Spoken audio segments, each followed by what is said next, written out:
Hello friend, मैं आपका दोस्त राहुल कुमार रॉय अपने YouTube channel study bye simple way पर स्वागत करता हूं। आज हम इस लेक्चर में डिस्कस करने वाले हैं काउंटिंग ऑफ फिगर आकृतियों की गणना। बेटा ये जो टॉपिक है ये रीजनिंग का टॉपिक है और जितने भी गवर्नमेंट एग्ज़ाम हैं उन सभी गवर्नमेंट एग्ज़ामों के लिए ये बहुत इंपॉर्टेंट टॉपिक है, क्योंकि यहाँ से 2 या 3 क्वेश्चन आपको हर कॉम्पिटिटिव एग्ज़ाम में देखने को मिलेंगे। चाहे आप एसएससी की तैयारी कर रहे हो, चाहे आप स्टेट गवर्नमेंट की तैयारी कर रहे हैं, चाहे आप यूपीएससी की तैयारी कर रहे हैं या बैंकिंग की तैयारी कर रहे हैं, इन चारों ही कॉम्पिटिटिव एग्ज़ाम में आपके काउंटिंग ऑफ फिगर बहुत ही इंपॉर्टेंट टॉपिक है। तो इस लेक्चर में हम सीखेंगे कि किस तरीके से हम फिगर्स की काउंटिंग करेंगे। तो सबसे पहले हम बेटा मेजर टॉपिक्स की बात कर लेते हैं जहाँ से क्वेश्चन पूछे जाते हैं। इसमें जो बेटा सबसे पहला जो क्वेश्चन पूछा जाता है वो टाइप फर्स्ट है, आयत व वर्ग की गणना करना। यानी आपको एक फिगर दी हुई होगी और उस फिगर में आपको रेक्टेंगल और स्क्वायर की वहाँ पे काउंटिंग करनी होगी और काउंटिंग करके बताना होगा कि टोटल उसमें कितने रेक्टेंगल है या कितने स्क्वायर है, कितने आयत है या कितने वर्ग है।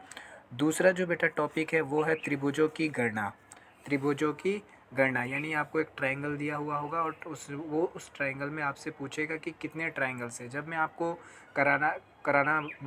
सॉल्व कराना सिखाऊंगा तब आपको सारी चीज़ें धीरे धीरे क्लियर होती चलेगी। अभी हम केवल मेजर टॉपिक्स पे बात कर रहे हैं जहाँ से क्वेश्चन आपके पूछे जाते हैं। फिर जो थर्ड टाइप है बेटा वो है सीधी व विकर्ण की गणना करना। यानी आपको फिगर दी हुई होगी, उसमें आपको पूछेगा कि सीधी लाइन कितनी है, तिरछी लाइन कितनी है, खड़ी लाइन कितनी है, विकर्ण कितने हैं, ये सारी चीज़ें आपसे पूछेगा वो आपसे।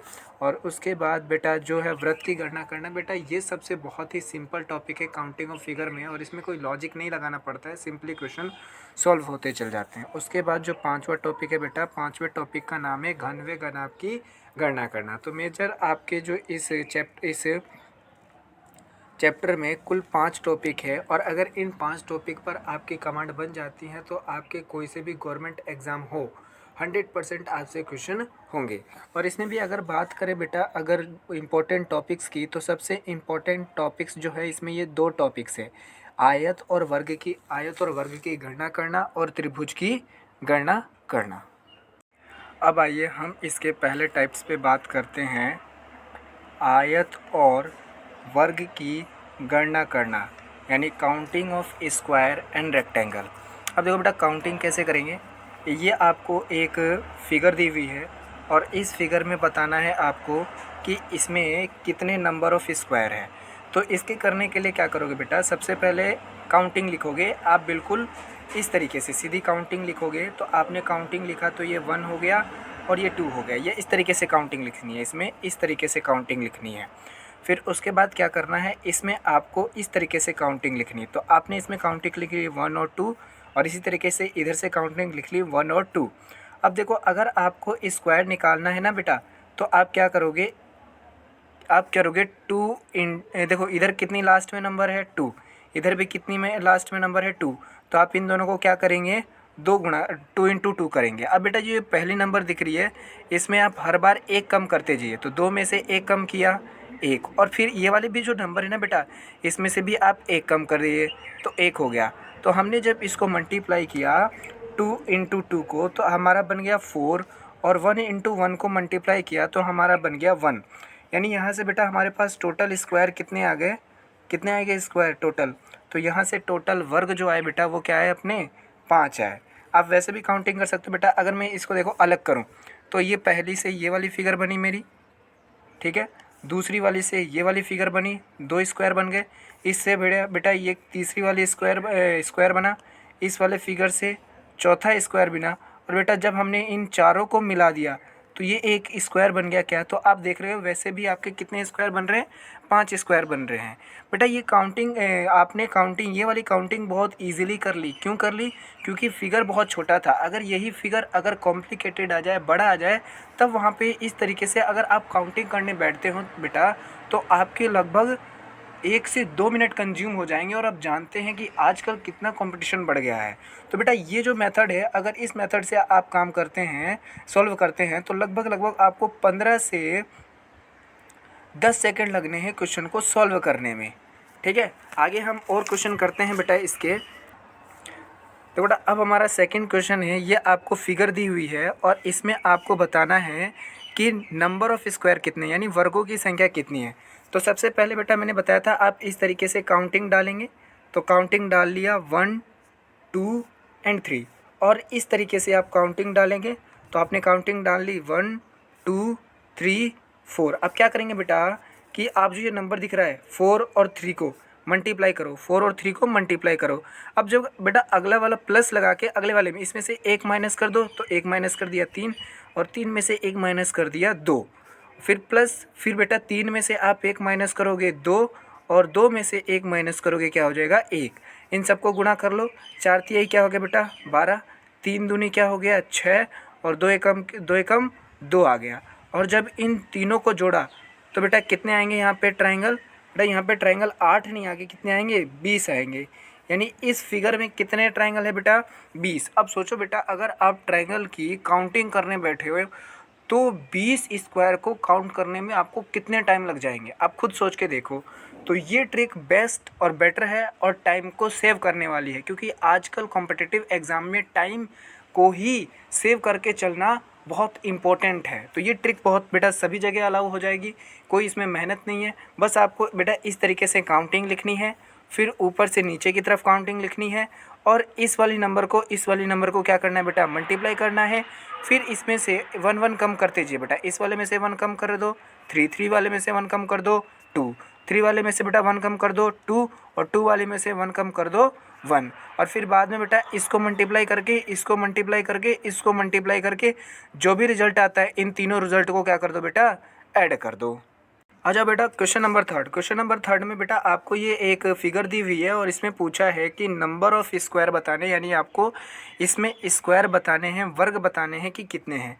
तो मैंने कहा था बेटा आप काउंटिंग इस तरीके से कीजिए, तो आपने इस तरीके से काउंटिंग करी तो 1 2 3 4 5 6 7 आ गया।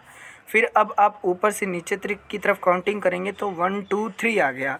अब बेटा क्या करेंगे 3 और 7 को क्या कर दोगे मल्टीप्लाई कर दोगे, तो 3 और 7 को क्या कर दिया बेटा मल्टीप्लाई कर दिया। अब इसमें से 1 कम करो 6 आ गया, 6 में से 1 कम करो 5 आ गया, ठीक है बेटा। और 3 में से 2 कम करो, 3 में से 1 कम करो 2 आ गया, और 2 में से 1 कम करो 1 आ गया।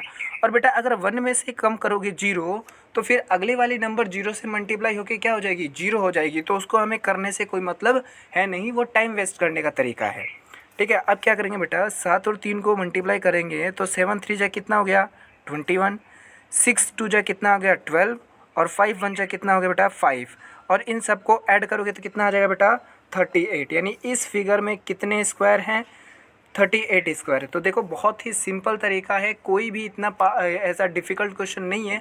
ये दिखने में बेटा फिगर बहुत डिफ़िकल्ट दिख रही है, और अगर आप काउंटिंग करने बैठेंगे तो बहुत टाइम लग जाएगा, आपको बहुत टाइम लग जाएगा, और हो सके कि आपका आंसर बिल्कुल परफेक्ट ना आए काउंटिंग करने के बाद ही। बट इस वाले मेथड से करते हो तो श्योरली आपका आंसर परफेक्ट आने वाला है, मिस्टेक होने के चांसेस बेटा बहुत कम हो जाते हैं। तो बेटा लॉजिकली पढ़ो रीजनिंग को, रीजनिंग कोई बहुत डिफ़िकल्ट सब्जेक्ट नहीं है, बस आप लॉजिक के साथ पढ़ते हो रीजनिंग को तो बहुत इंटरेस्टिंग सब्जेक्ट लगने जाती है। अब आ जाओ क्वेश्चन नंबर 4 करते हैं। क्वेश्चन नंबर 4 दिया हुआ, ये आपको फिगर दी हुई है और इस फिगर में बताना है कि नंबर ऑफ़ रेक्टेंगल कितने हैं। अब देखो बेटा अब तक हमने निकाला कि नंबर ऑफ़ स्क्वायर कैसे निकाल रहे थे, यानी वर्गों की संख्या कैसे निकाल रहे थे। अब हमारे पास आया है नंबर ऑफ़ रेक्टेंगल, यानी अब हमें आयतों की संख्या निकालनी है। कैसे निकालेंगे, तो बेटा कोई दिक्कत नहीं है, वही मेथड आप अपनाइए। इधर से आप काउंटिंग करिए तो 1 2 3 4 5 आ गया, फिर ऊपर से नीचे की तरफ काउंटिंग करिए तो 1 2 3 आ गया। बेटा पहले क्या करते थे स्क्वायर में इन दोनों को गुणा करते थे, फिर एक एक कम करते जाते थे। लेकिन अब आयत में क्या करना है बेटा, इस वाली लाइन को आपको ऐड करना है। इस वाली लाइन को क्या करना है ऐड करना है। 1 + 2 + 3 + 4 + 5, जैसे 1 + 2 + 3 + 4 + 5। फिर करने के बाद बेटा इस वाले नंबर को अब आपको ऐड करना है 1 + 2 + 3, यानी 1 + 2 + 3। और बेटा इसको ऐड करके और इसको ऐड करके जो रिजल्ट आता है उन दोनों नंबरों को क्या कर देंगे बेटा आपस में मल्टीप्लाई कर देंगे। तो 15 × 6 कितना हो गया बेटा 15 6 की 90, यानी यहाँ पे टोटल रेक्टेंगल कितने हैं बेटा 90। एक बार और देख लीजिए बेटा, अगर रेक्टेंगल के क्वेश्चन को सॉल्व करना है तो हम इधर से काउंटिंग लिखना स्टार्ट करेंगे, जैसे 1 2 3 4 5, और बेटा ऊपर से नीचे की तरफ काउंटिंग लिखना स्टार्ट करेंगे 1 2 3। हम क्या करते थे बेटा, स्क्वायर निकालने में हम इन दोनों नंबरों को मल्टीप्लाई करते थे। लेकिन हमारे पास अब क्वेश्चन स्क्वायर का ना के आके किसका आया बेटा, रेक्टेंगल का आया है। तो रेक्टेंगल को सॉल्व करने के लिए क्या करेंगे बेटा, हम ऐसे करेंगे, इस वाले नंबर को ऐड कर लेंगे, 1 + 2 + 3 + 4 + 5 को ऐड कर लिया। फिर इस नंबर को ऐड कर लेंगे, 1 + 2 + 3 कर लिया बेटा। तो इनको ऐड किया तो 15 हो गया, और इनको ऐड किया तो 6 हो गया, और 15 × 6 किया तो कितना आ गया बेटा, 90 रेक्टेंगल आ गए। तो देखो कितना ईजी था। बस आपको बेटा प्रॉपरली मेथड को समझना है। आगे देखते हैं, अगर हमें इसमें सेकंड क्वेश्चन पूछ ले कि स्क्वायर निकालो, तो हम तो स्क्वायर निकालने का मेथड पढ़ के आ ही चुके बेटा। 1 2 3 4 5 इधर से हम काउंटिंग लिख देंगे, इधर से हम काउंटिंग लिख देंगे, फिर इस नंबर को मल्टीप्लाई करेंगे। तो देखो 5 और 3 को मल्टीप्लाई किया। अब बेटा इसमें से 1 कम कर दिया 4, इसमें से 1 कम कर दिया 2, इसमें से 1 कम कर दिया 3, और इसमें से 1 कम कर दिया 1 आ गया बेटा। इसको मल्टीप्लाई किया तो 15 आ गया, इसको मल्टीप्लाई किया तो 8 आ गया, इसको मल्टीप्लाई किया तो 3 आ गया। और जब इन तीनों को ऐड किया बेटा, तो आपका आंसर क्या आ जाएगा, 26 आंसर आ जाएगा। तो बताओ, अब आपको रेक्टेंगल निकालने में और स्क्वायर निकालने में कोई प्रॉब्लम होगी, नहीं होनी चाहिए। अब देखो अगला क्वेश्चन बेटा, ये ज़रूरी थोड़ी है कि वो हमेशा आपसे नंबर ऑफ रेक्टेंगल ही पूछे, स्क्वायर ही पूछे। अब ओनली रेक्टेंगल भी तो पूछ सकता है। तो एक बात ध्यान रखेंगे बेटा, जो आपका रेक्टेंगल होता है वो रेक्टेंगल प्लस स्क्वायर दोनों से मिलकर बना होता है। यानी आप कहोगे एक स्क्वायर भी क्या होता है बेटा, रेक्टेंगल होता है। एक स्क्वायर भी क्या होता है, रेक्टेंगल होता है। यानी एक वर्ग भी अपने आप में क्या होता है बेटा, आयत होता है। तो देखो ये जो 90 है, क्या इसमें कुछ स्क्वायर भी है क्या? आप बोलोगे जी बिल्कुल है, कुछ तो रेक्टेंगल है ही, प्लस कुछ स्क्वायर भी है क्या? तो आप कहोगे हाँ बिल्कुल स्क्वायर है। और वो कितने स्क्वायर है हम अभी निकाल के आ चुके हैं, टोटल कितने स्क्वायर है, 26 स्क्वायर है। तो अगर मैं 90 में से 26 माइनस कर देता हूँ, तो क्या मेरे लिए ओनली क्या रह जाएंगे बेटा, ओनली रेक्टेंगल रह जाएंगे। तो 90 में से 26 माइनस किया तो ओनली क्या रह गया बेटा, रेक्टेंगल आपका रह गया। यानी 90 में से 26 माइनस किया तो 64। यानी इस फिगर में 90 तो टोटल रेक्टेंगल है, 26 आपके स्क्वायर है, और ओनली रेक्टेंगल 64 है। अब देखो फाइनल क्वेश्चन बेटा, अब आपको ये फिगर दी हुई है और इस फिगर में बताना है नंबर ऑफ़ स्क्वायर कितने हैं, नंबर ऑफ़ रेक्टेंगल कितने हैं, और ओनली रेक्टेंगल कितने। बेटा यहाँ पे नंबर ऑफ़ रेक्टेंगल का मतलब है आता है आपको टोटल रेक्टेंगल बताने हैं। क्या बताने हैं, टोटल रेक्टेंगल बताते हैं। तो सबसे पहले बेटा हमें स्क्वायर निकालने का तरीका आता है, हम इधर से इधर काउंटिंग लिखेंगे। इस बार देखो बेटा, ये जो आपकी फिगर दी है वो किसी काम की नहीं है, किसी काम की नहीं है। इस फिगर का इसमें कहीं यूज़ ही नहीं हो रहा है बेटा। तो ध्यान रखना, जब भी इस तरीके के क्वेश्चन आते हैं तो इस फिगर पे क्रॉस लगा दिया करो, क्योंकि आप इसको काउंट नहीं करना है अब आपको। और बेटा ऊपर से नीचे की तरफ काउंटिंग, तो स्क्वायर में क्या करते थे, इसको और इसको मल्टीप्लाई करते, तो 5 और 2 को मल्टीप्लाई कर लिया, फिर 5 में से 1 कम किया 4, और 2 में से 1 कम किया 1 आ गया। तो 5 2 जा क्या होता है बेटा 10, और 4 1 जा 4, और दोनों को ऐड किया तो कितना हो गया 14। यानी यहाँ पे बेटा कितने स्क्वायर है, 14 स्क्वायर है। अब रेक्टेंगल फाइंड करने के लिए क्या करते बेटा, इस वाले रो को पूरा ऐड करते थे और इस वाले को ऐड करते थे। तो अब मैंने 1 2 3 4 5 को ऐड कर लिया बेटा, और 1 2 को ऐड कर लिया, 1 2 को ऐड कर लिया। तो यहाँ पे इनको ऐड किया तो कितना आ गया 15, और 1 और 3 को ऐड किया, 1 और 2 को ऐड किया तो कितना आ गया 3। तो 15 × 3 कितना हो गया बेटा 45। यानी यहाँ पे टोटल रेक्टेंगल कितने हैं 45, और स्क्वायर कितने हैं बेटा 14। अगर मैं पूछूँ बताओ ओनली रेक्टेंगल क्या होंगे, तो आपका जवाब होना चाहिए 45 में से आप 14 से सब्ट्रैक्ट कर दो, तो 1 और 3 31 इसमें आपके ओनली रेक्टेंगल होते हैं। ओनली रेक्टेंगल कितने हो जाएंगे बेटा 34। तो बेटा ये था स्क्वायर और रेक्टेंगल पर बेस्ड टाइप 1 के क्वेश्चन। टाइप 1 के क्वेश्चन हम टाइप 2 के क्वेश्चन बेटा अगली लेक्चर में पढ़ेंगे। तब तक आप इन कॉन्सेप्टों का रिवीजन करिए, ज़्यादा से ज़्यादा क्वेश्चन लगाइए, क्योंकि बेटा देखिए अगर आपको रीजनिंग में एक्सपर्ट होना है तो कॉन्सेप्ट के साथ साथ बेटा आपको प्रैक्टिस की भी ज़रूरत होगी, क्योंकि रीजनिंग टाइम टू टाइम बेटा प्रैक्टिस मांगती है। अगर प्रैक्टिस करोगे तो आप एक्सपर्ट होते जाओगे, धीरे धीरे नई नई चीज़ें क्लियर होगी। क्योंकि बेटा देखो, देख लेने से कोई फ़ायदा नहीं होता है, आपको कॉन्सेप्ट समझना है और कॉन्सेप्ट को अप्लाई करना है। तो अगर आपको मेरी वीडियो पसंद आई हो तो बेटा लाइक कर लेना, और अगर मेरे चैनल को सब्सक्राइब नहीं किया है तो सब्सक्राइब कर लेना। और इस कोरोना में बेटा अपने घर पे रहो, सेफ़ रहो और पढ़ाई करते रहो। And best of luck for your next government examination. Thank you and goodbye.